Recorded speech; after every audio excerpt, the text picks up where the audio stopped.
They won't tell you this in school. They won't say it out loud at your job, and most people around you won't even realize it's happening to them. But every single day, you wake up without a dream of your own. You clock in to someone else's.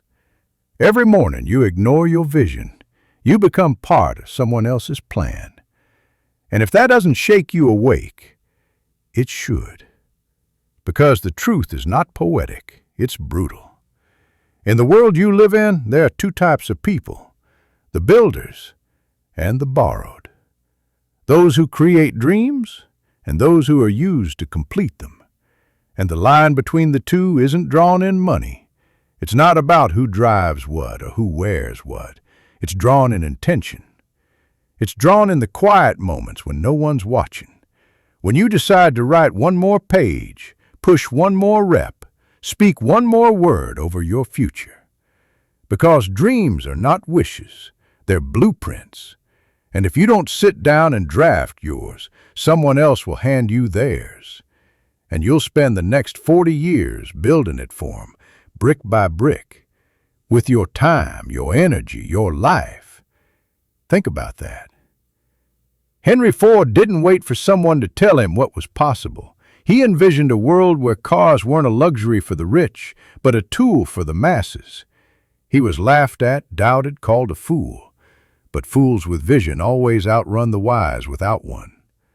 Walt Disney stood on a bankrupt dream more than once, rejected, overdrawn, mocked by critics, until he turned a mouse into a kingdom, not because he had money, but because he had clarity.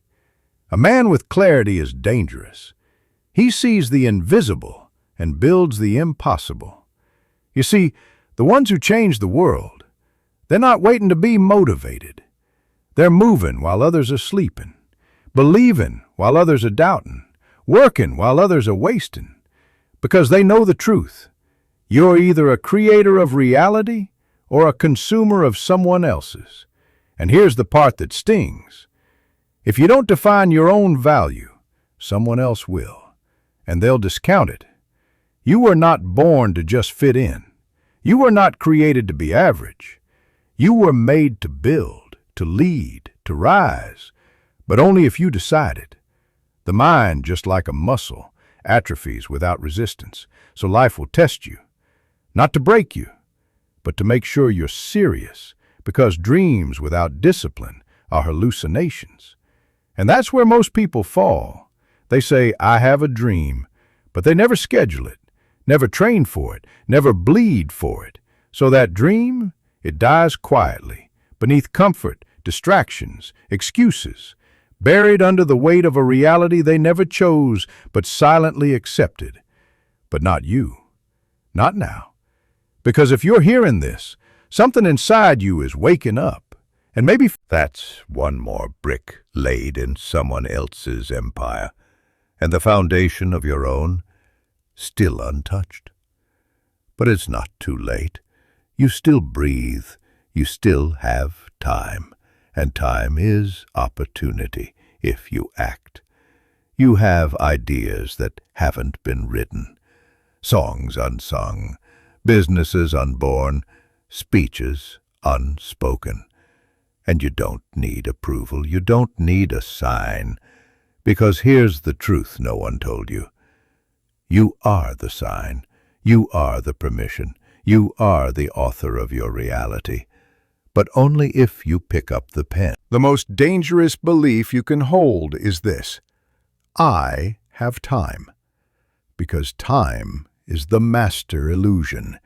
It slips between your fingers while it whispers, there's always tomorrow.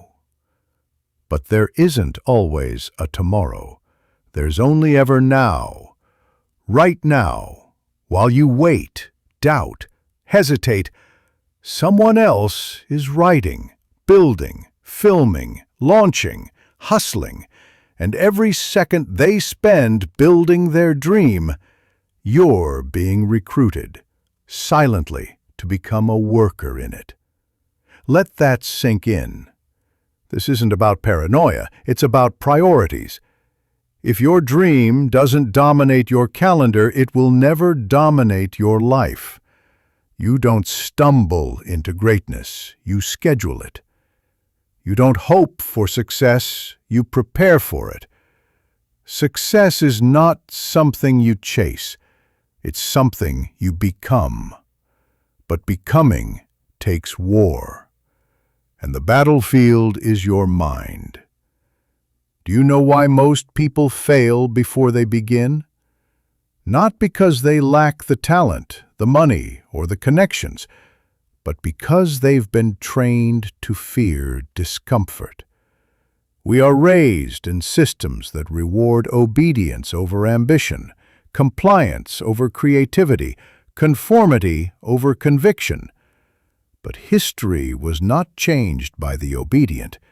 It was changed by those who disobeyed small thinking, those who walked away from comfort and toward calling, who chose to fail forward rather than rot in safety. Thomas Edison failed 10,000 times before creating the light bulb. He wasn't chasing comfort, he was chasing the spark. And you have a fire too, but fire dies in stagnant air. You have to breathe life into it every day, with discipline, with consistency, with intensity. Discipline is the bridge between where you are and the life you keep dreaming about. You want to know who's going to win?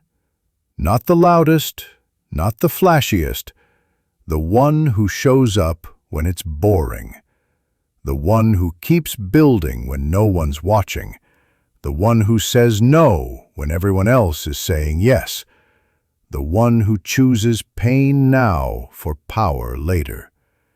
Because the process is painful. The building stage, it's lonely. The early mornings, the silent sacrifices, the missed parties, the long nights, the voice that says, "Why are you doing this? No one's even watching." But you do it anyway, because you're not working for applause. You're working for alignment. You're not chasing validation.